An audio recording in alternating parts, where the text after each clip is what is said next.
Hi everyone. Today I want to talk about antinatalism from perspective of those of us who are serious about liberating the human predicament. Because many of us thought that antinatalism was going to be the movement that was going to actually address human suffering, but many people have taken different things from antinatalism. They have used it as an academic exercise. They have used it to talk about other life forms that are also sentient, but it's not actually addressing human suffering, not in a way that is actionable, right? So, um, David Benatar's book is philosophically correct, right? It's foundational. The asymmetry argument is sound. The consent problem is real. The philanthropic arguments about suffering are valid. Better never to have been is rigorous, it's careful, and it's logically compelling. And yet, procreation continues at nearly unchanged rates. 20 years of philosophical antinatalism has given us countless debates, growing online communities, and academic recognition. But birth rates remain high. People who understand and even agree with antinatalism still have children. The state prohibits the right to a graceful exit for those who are suffering. No fundamental change has come into effect. Why? Why hasn't philosophical correctness translated into behavioral change? This isn't a critique of the philosophy itself. This is a question about effectiveness and whether being right is enough and what it actually takes to reduce suffering and challenge power. I want to explore why anti-Nazism as currently framed has struggled to create change and why we need what we need to do in order to make it effective. Not to replace the philosophical insights of anti-Nazism, which are foundational, but to build something more comprehensive that can actually achieve the goals that we all share.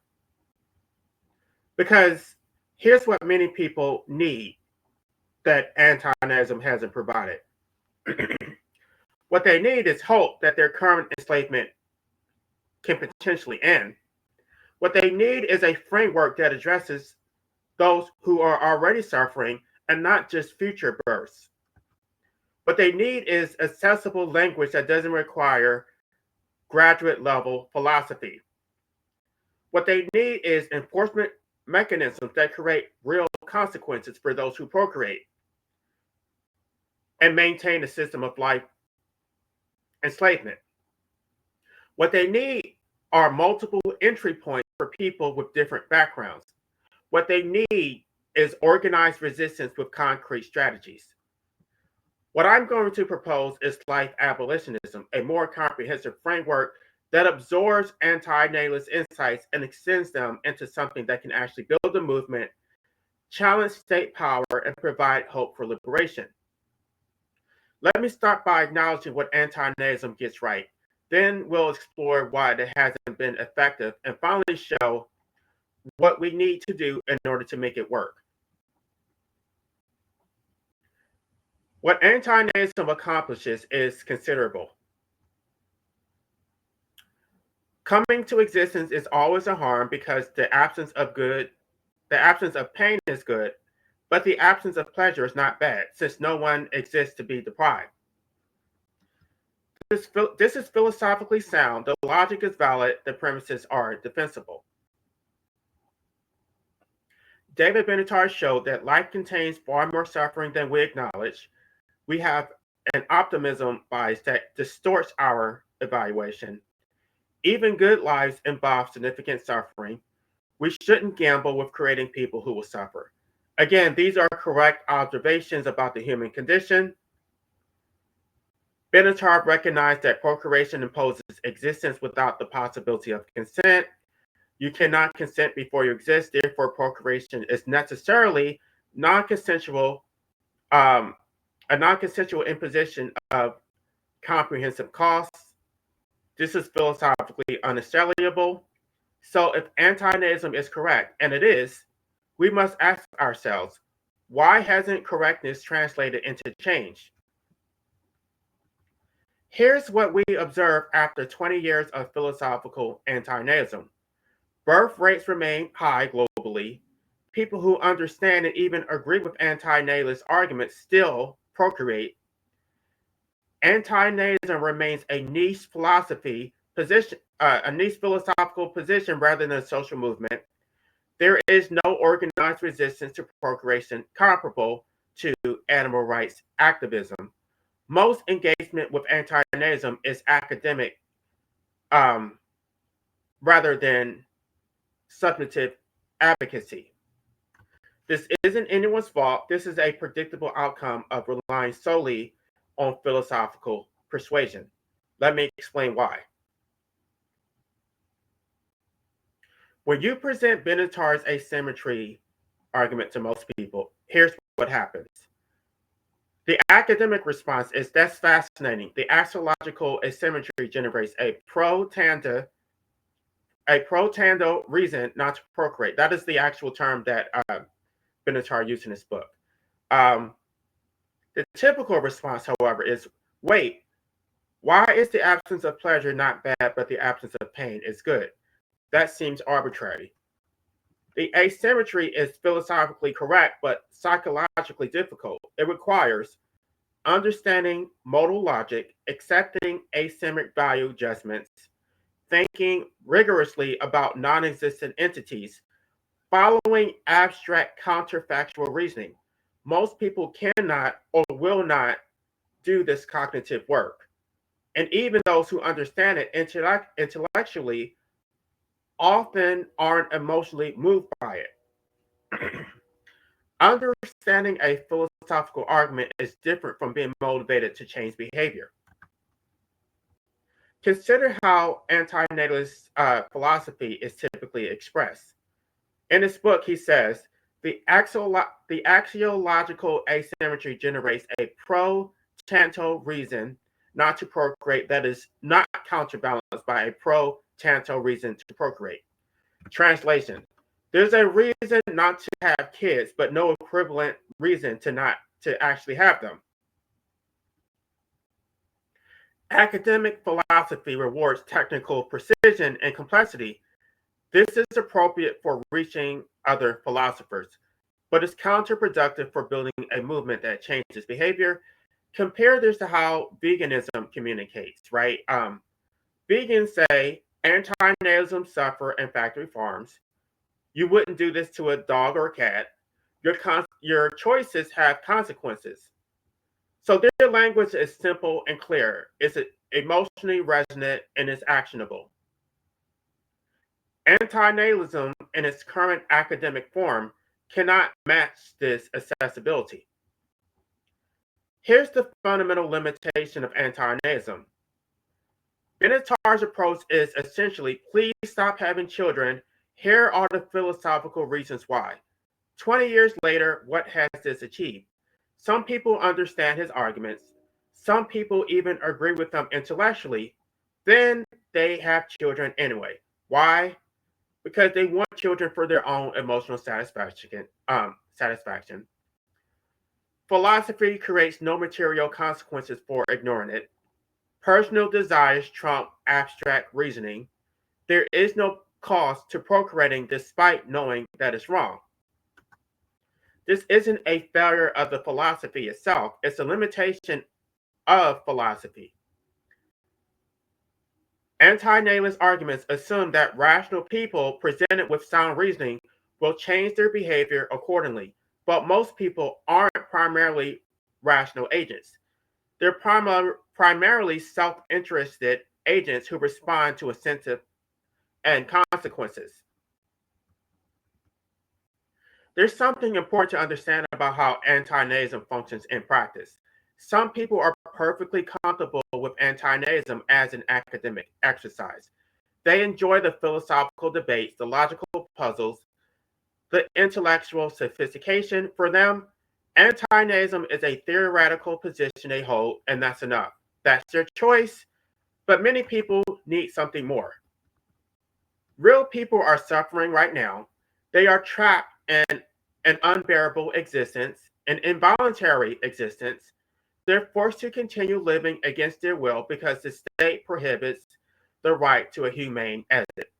They desperately need a movement that addresses their current predicament with actionable solutions. They need hope that their enslavement can actually end. For these people, anti-Nazism as a mere academic philosophy is insufficient, even cruel. When you're trapped in an unbearable existence and someone offers you only abstract arguments about asymmetry, it feels like a mockery, right? And it feels even more like a mockery when it's being hijacked to talk about other sentient life forms that has nothing to do with your actual suffering. The asymmetry chart becomes a puzzle to solve. It doesn't actually free you. The non-entity problem becomes a debate topic, but it doesn't grant you the right to escape. Your real suffering becomes abstracted into philosophical thought experiments, but you remain enslaved. The problem isn't that some people engage with anti-Nazism academically. The problem is that that's all anti-Nazism offers to those who are desperately in need of liberation. When anti-Nazism remains purely philosophical, it tells suffering people your enslavement is philosophically wrong, but there's no path to ending it.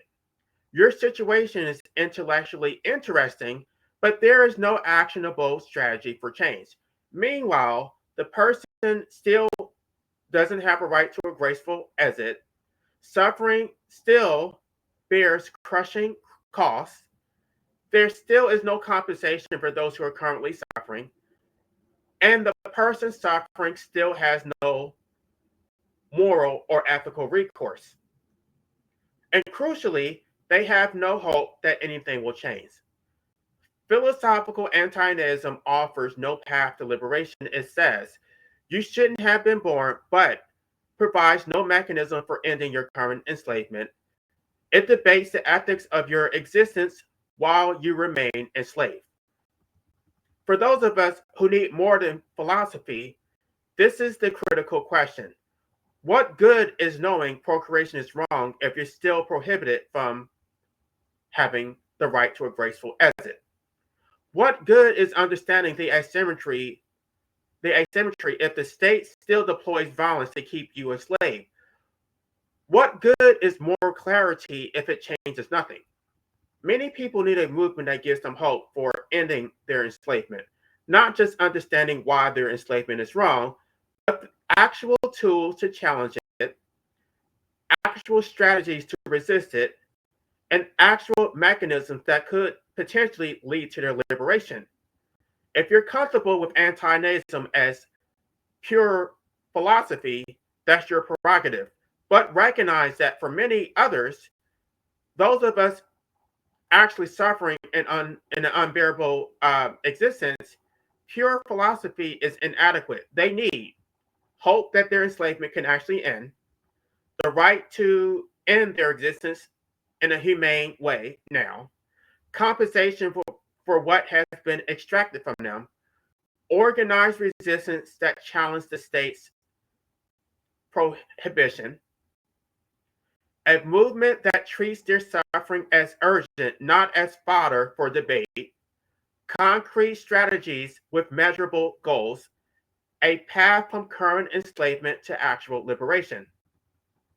This is why life abolitionism is necessary, not to replace anti-Nazism for those who are satisfied with it as a philosophy, but to provide what many desperately need, a framework that treats suffering as an urgent crisis requiring immediate action and enforceable solutions. More importantly, life abolitionism provides hope. It tells suffering people your enslavement is real, it's defined by law, and here are the specific mechanisms we can use to challenge it. Here are the 5 fronts of resistance. Here are the legislative demands. Here are the constitutional arguments. Here's the impossible choice that forces the state to reveal its illegitimacy. Here's how you make maintaining slavery too costly to continue. That's not just philosophy, it's a roadmap to liberation. It's hope. For those who need that hope, life abolitionism offers what antinatalism alone cannot: the gatekeeping problem. Another problem to the obstacle of liberation are the gatekeepers, those who prioritize academic rigor over actually working towards a movement to ending human suffering. They insist that antinatalism must remain philosophically sophisticated, technically precise, academically respectable. They are actively standing in the way of progress. These gatekeepers believe that only intellectuals should be the ones to articulate the anti-natalist position. They police the language, critique any accessible formulation as philosophically imprecise, and dismiss practical organizing as beneath the dignity of serious philosophy. But here's what they refuse to acknowledge: the intellectuals aren't the only ones who have to suffer. We are all enslaved. The person with a PhD in philosophy is enslaved. The person who works construction is enslaved. The person who never went to college is enslaved. The person who can't parse modal logic is still enslaved. Those who aren't as intellectually sophisticated as David Benatar have a stake in this enslavement too. In fact, they have the same stake. They bear the same costs. They suffer the same prohibition on the right to have a graceful exit. They're owned by the same system of enslavement, and they're owed the same compensation. Their compensation is just as real. But the gatekeepers would exclude them from the movement because they can't engage with axiological asymmetry arguments at a graduate level. This is not just elitist, it is strategically catastrophic. You can't build a movement by limiting participation to people who can debate the non-entity problem. You can't challenge state power with a membership requirement of understanding modal logic. You can't organize resistance when you've excluded 95% of potential participants because they lack philosophical training. The gatekeepers are more concerned with maintaining intellectual purity than actually ending human suffering. They would rather have a small, academically respectable philosophical club than a large, politically effective abolitionist movement. This is a choice to prioritize their own intellectual status over the liberation of those who are currently suffering. With someone who works a minimum wage job, trapped in an involuntary existence, desperate for exit rights, tries to engage with antinatalism, but encounters gatekeepers demanding that they first master Benatar's complete philosophical framework, what message does that send? It says, this movement isn't for you. Your suffering matters less because you lack intellectual credentials. Go away, you can debate. Go away until you can properly debate the asymmetry argument. This is morally obscene. Here's another critical failure of the problem of procreation that has to be addressed from multiple fronts. There isn't one approach that is going to work for everyone. Some people will be convinced by philosophical arguments about asymmetry.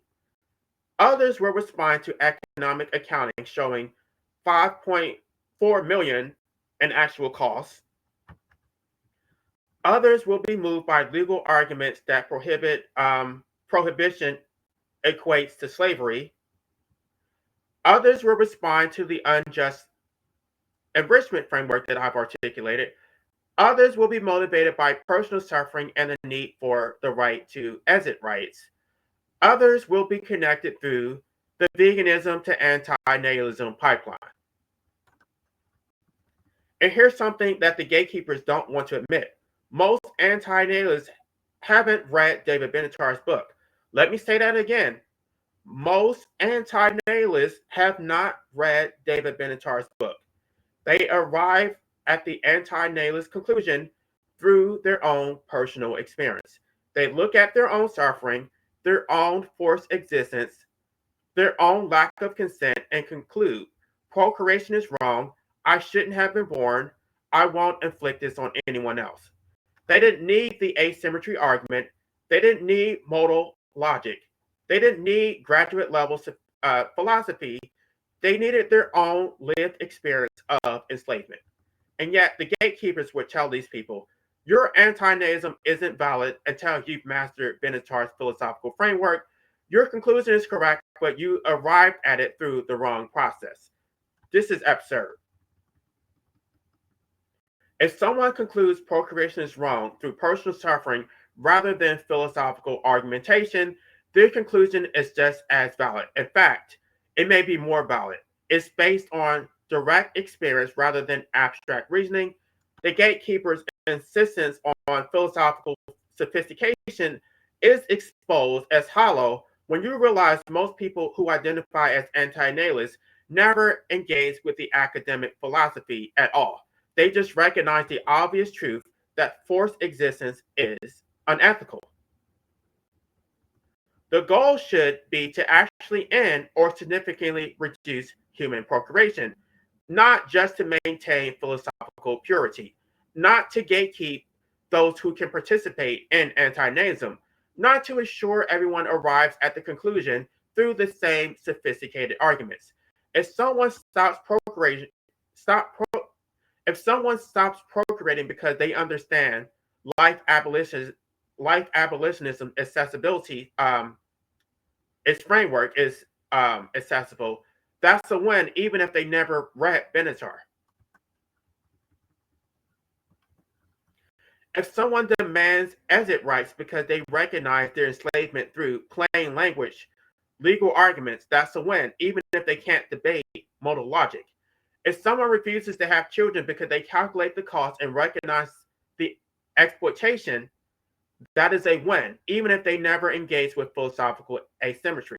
If someone looks at their own suffering and says, I won't do this to someone, that's a win, even if they never opened better never to have been.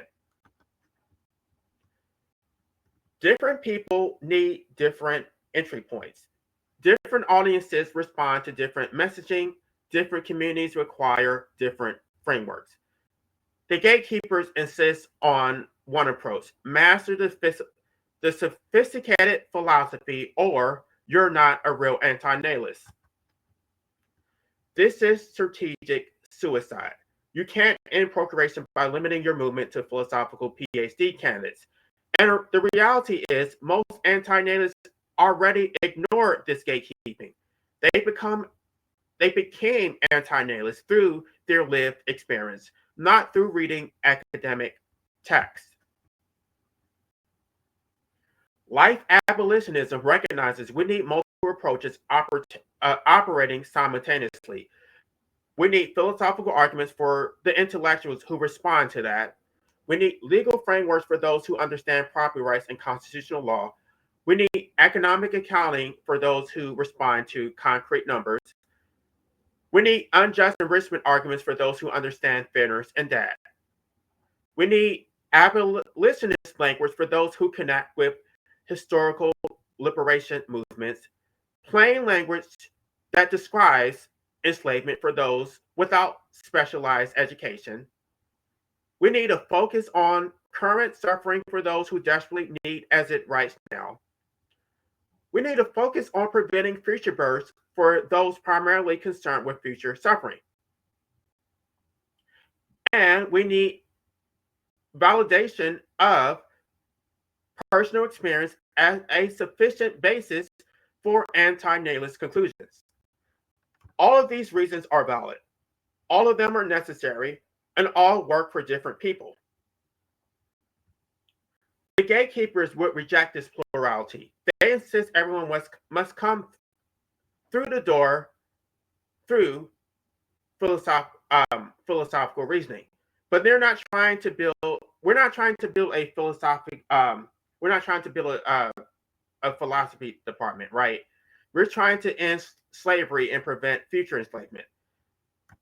That requires meeting people where they are, using language they understand, building entry points that work for them, not demanding they first become philosophers.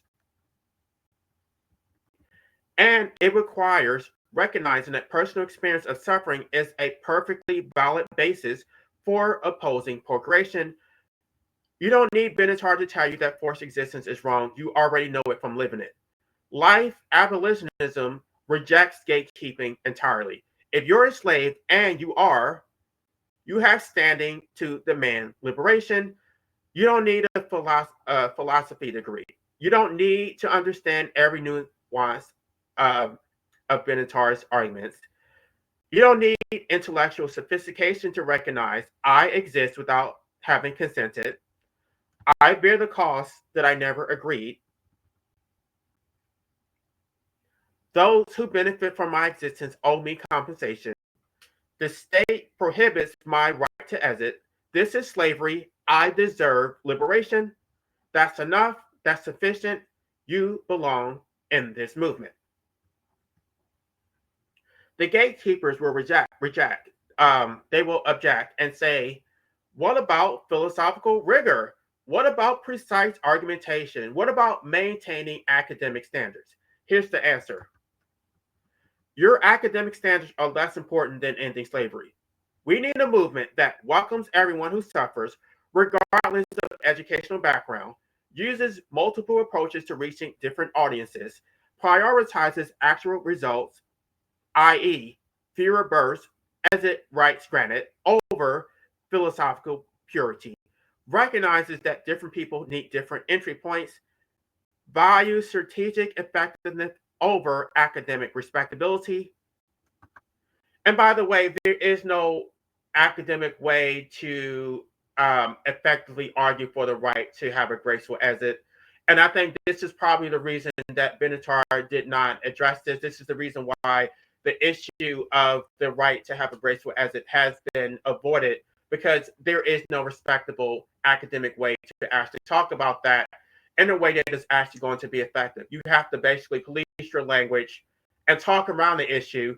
And so the result is that those of us who are enslaved are going to continue being enslaved.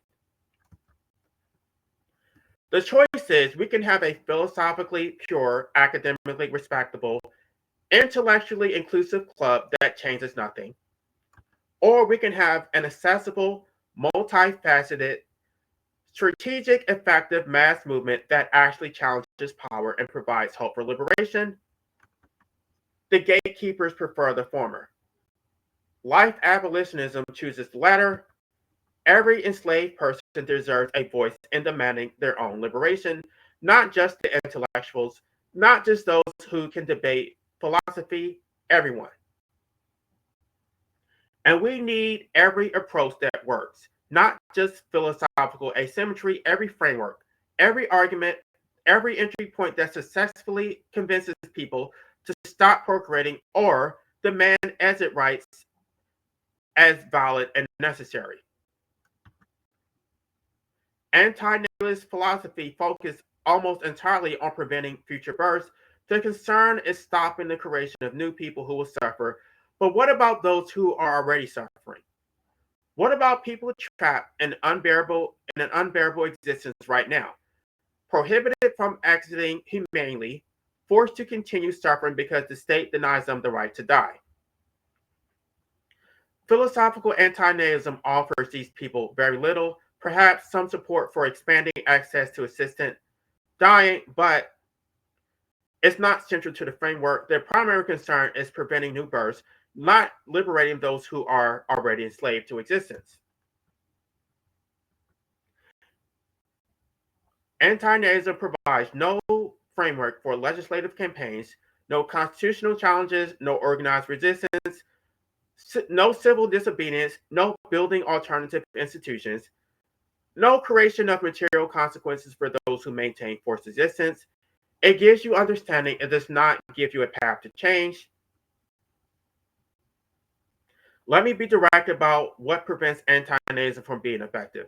The obstacle isn't that people don't understand the arguments. They do. The obstacle isn't that the arguments are weak. They're not. The obstacle is people are selfish and philosophy creates no consequence for selfishness. Parents procreate because they want emotional satisfaction of having children. They want the meaning and purpose children provide. They want someone to care for them when they grow old. They want to continue their genetic lineage.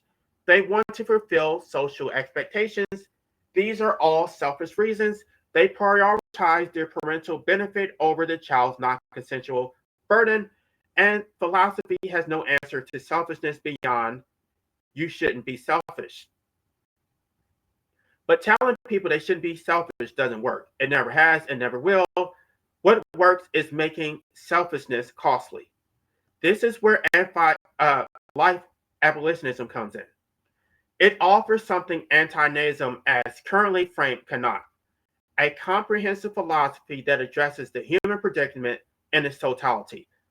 Life abolitionism is not merely a complement to anti-Nazism. It's a more comprehensive philosophy that absorbs anti-Nazism core insights that procreation is wrong, suffering is inevitable, consent is impossible. It extends them to those who are currently existing, explains what is owed, how to enforce it, and it articulates the right to exit. It provides enforcement mechanisms, making procreation costly rather than just philosophically wrong. It uses accessible language, legal frameworks, economic accounting, slavery abolition that's harder to dismiss than academic philosophy.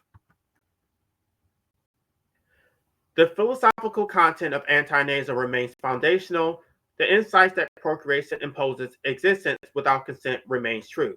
But life abolitionism provides the complete framework, both why it is wrong to procreate and what we do about it.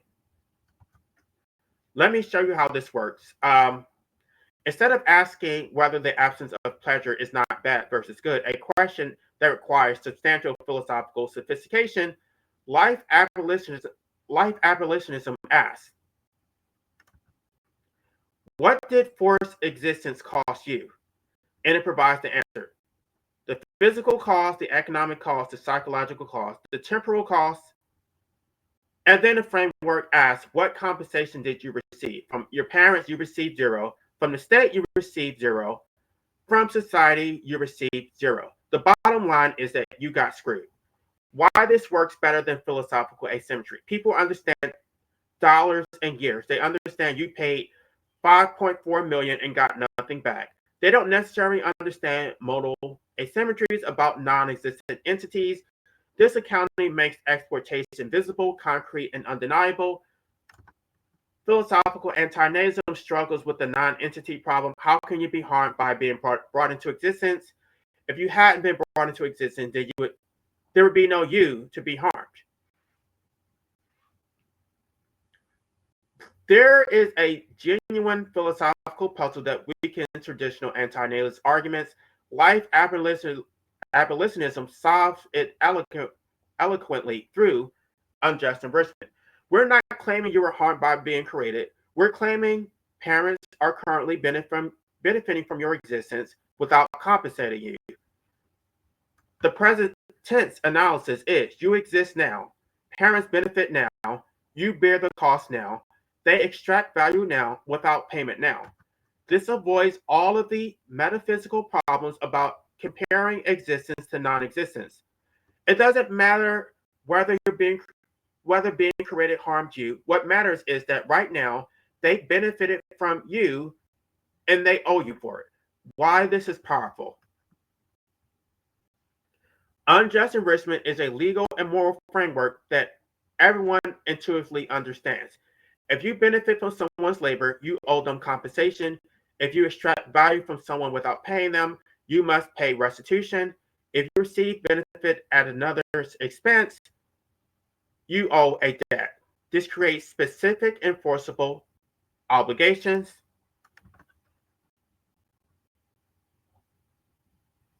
Life abolitionism makes legal arguments using the Supreme Court precedent about ownership and slavery. The framework starts with a simple test.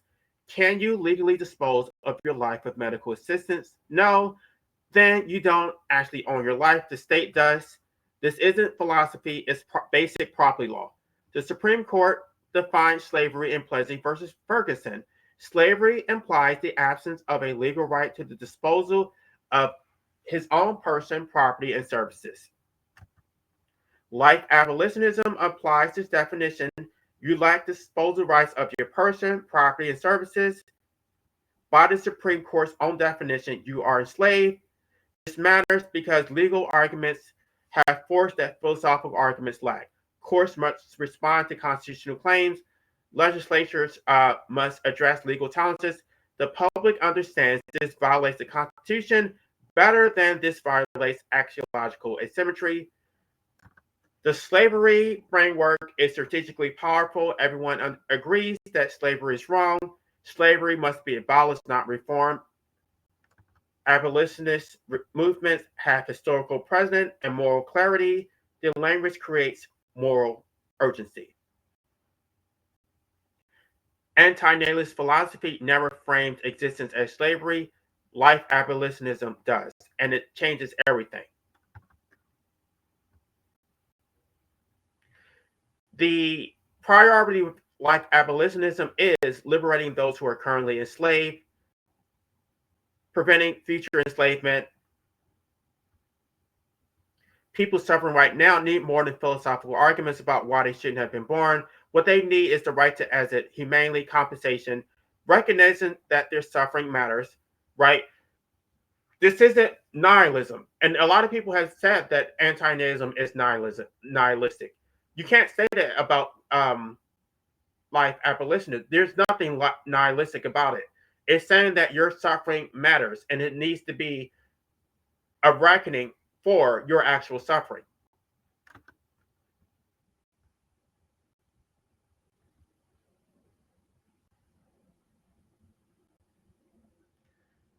Anti-nihilist philosophy relies on rational persuasion.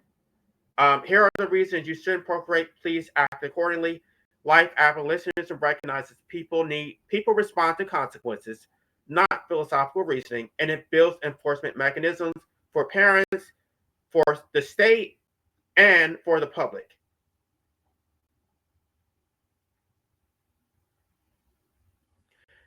Life abolitionism speaks to anyone who's had to work a job they hated, has paid rent they can barely afford, has wondered why am I doing this, has felt trapped in an involuntary existence, recognizing that they never consented to any of this. Compare the language, right? This is the language in Better Never to Offend. The axiological asymmetry generates a pro-tantra reason not to procreate that is not counterbalanced by a pro-tantra reason to procreate. Compare the language of life abolitionism. Your parents enslaved you. They owe you 50% of their estate. They can't opt out until they pay, which creates a movement, right? Antinatalism offers a philosophical critique of procreation. Life abolitionism offers a framework. The disposal tax that breaches the unjust enrichment, concrete demands, two abolition movements, the life slaves ledger, a visual accounting of all the costs versus the zero compensation, 5 fronts of resistance, legislative, judicial, civil disobedience, underground network, cultural transformation, specific legislative demands, the right to opt out bills, forced airship laws, elimination of immunities, which provides tools for organizing. I'll let you all decide. Life abolitionism absorbs and extends antinatalism. Let me be precise about the relationship between these two frameworks. Antinatalism provides foundational insights, the asymmetry between existence and non-existence, the impossibility of consent before existence, the inevitability of suffering in life, the philanthropic argument against imposing existence, moral clarity that procreation is wrong, these insights remain true and essential, but life abolitionism is more comprehensive because it adds a framework for those who already exist, a legal analysis, economic accounting, unjust enrichment analysis, immediate priority, the right to exit for those who are suffering now, enforcement mechanisms that anti-Nazism lacks, accessible language that is harder to dismiss. You got paid 5.4 million and got nothing, or you paid 5.4 million throughout the entirety of your existence and you received nothing in return, versus the axiological asymmetry argument, slavery by the Supreme Court versus non-consensual imposition, a legal property rights analysis versus abstract philosophical harm, concrete accounting versus modal logic about non-existent entities. It provides two abolitionist movements, one for those who currently exist, as well as those who don't yet exist. The second is the anti-natalist position in the procreation, but life abolitionism doesn't just argue philosophically that it's wrong, it provides mechanisms to actually make it stop. Now, I'm just articulating a framework. It has to actually be implemented to be effective. So it's not something I can do unilaterally, but I'm giving you something to work with.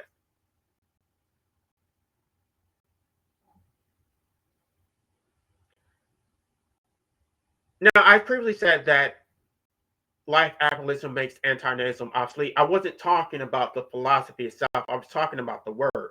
The term should become obsolete because someone who encounters and understands life abolitionism can understand. I exist without consent. I bear all the costs that I never agreed. Those who benefit from my existence owe me compensation. The state prohibits my right to exit, therefore making me enslaved. Therefore, I'm owed both exit rights and compensation. And procreation should end because it creates more slaves.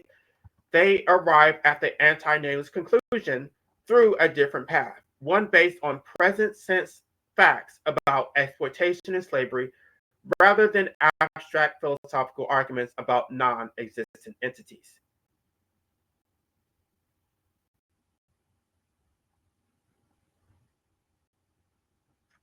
So if procreation is wrong, and it has been proven philosophically, why does it continue? Because philosophy doesn't create consequences for those who ignore it. People procreate because they want children. It benefits them. They face no cost for imposing existence on others. Philosophy has been ineffective, not because the arguments are weak, they're sound, but the arguments without enforcement are powerless against selfish people backed by state balance. And I'm actually going to do another live stream or another discussion about why I don't support abolitionism, but I'm also not against it, mainly because this whole life enslavement system is predicated on violence. And so the only response to violence is more violence, even though I don't personally have a desire to participate in it.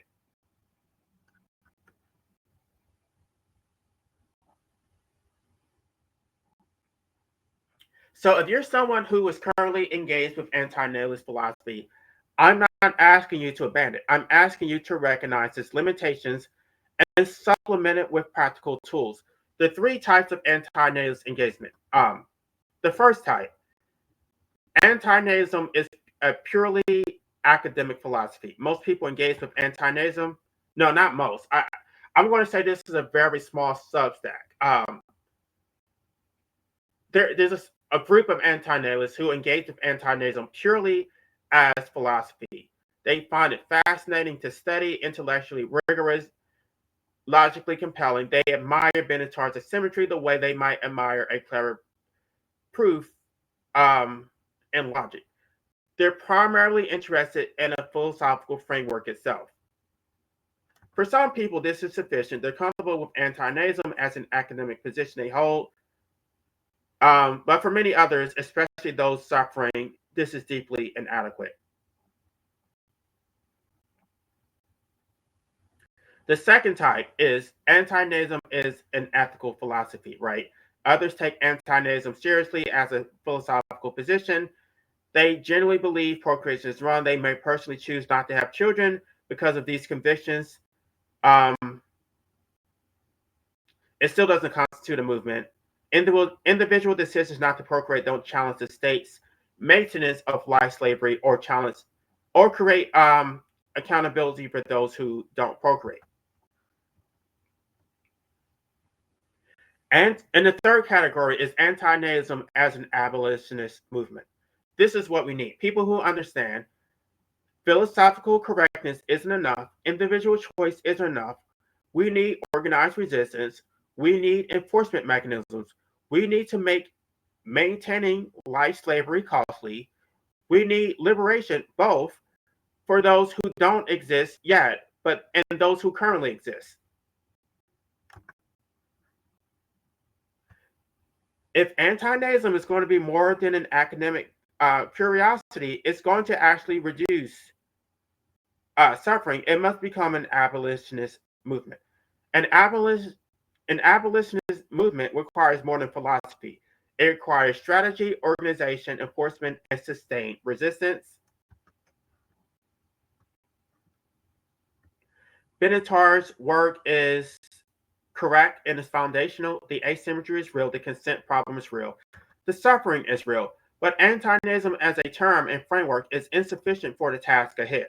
Here's what needs to be understood. Philosophical correctness doesn't prevent procreation. Proving that procreation is wrong doesn't grant exit rights for those who are currently suffering. Abstract arguments about non-existent entities don't mobilize people the way concrete descriptions of current exploitations do. Most critically, philosophical anti-Nazism offers no hope for those currently enslaved. 20 years of philosophical anti-Nazism has changed very little in the real world.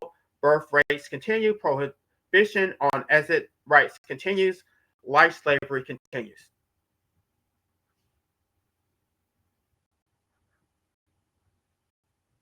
Life abolitionism makes anti-Nazism. I'm not saying that it makes the philosophy obsolete. I'm saying it makes the term obsolete. Not just because not because the insights are wrong, but because they're absorbed into something more comprehensive and strategically effective. And crucially, it explains how we fight back and it provides a path for liberation. The framework can convince people who would dismiss anti-Nazism as an abstract philosophy. It describes their current predicament in plain language they can't easily deny. It provides hope, not false hope, not wishful thinking, but realistic hope based on concrete strategies.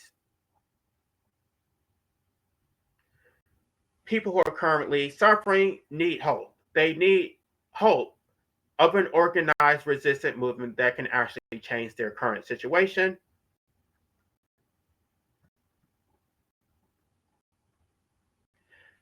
So finally, if you've engaged with anti-Nazism and found the philosophy convincing and understand that life abolition doesn't ask you to abandon these insights.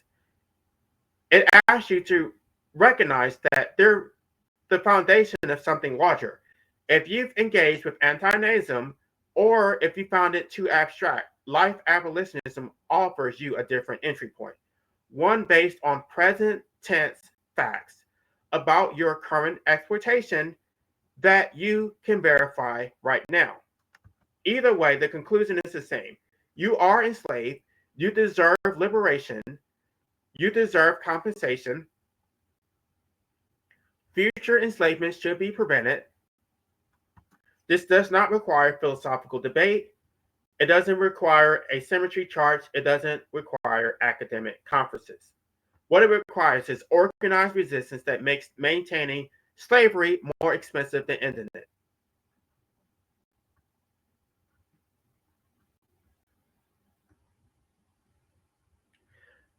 The bottom line is that anti-Nazism philosophical insights remain true and foundational, but life abolitionism is more comprehensive as a philosophy and as an actionable resistance tool that absorbs these the insights of anti-Nazism and extends them into a complete framework for both liberation and prevention, the term anti-Nazism becomes obsolete not through rejection, but through integration into something larger and more strategically effective.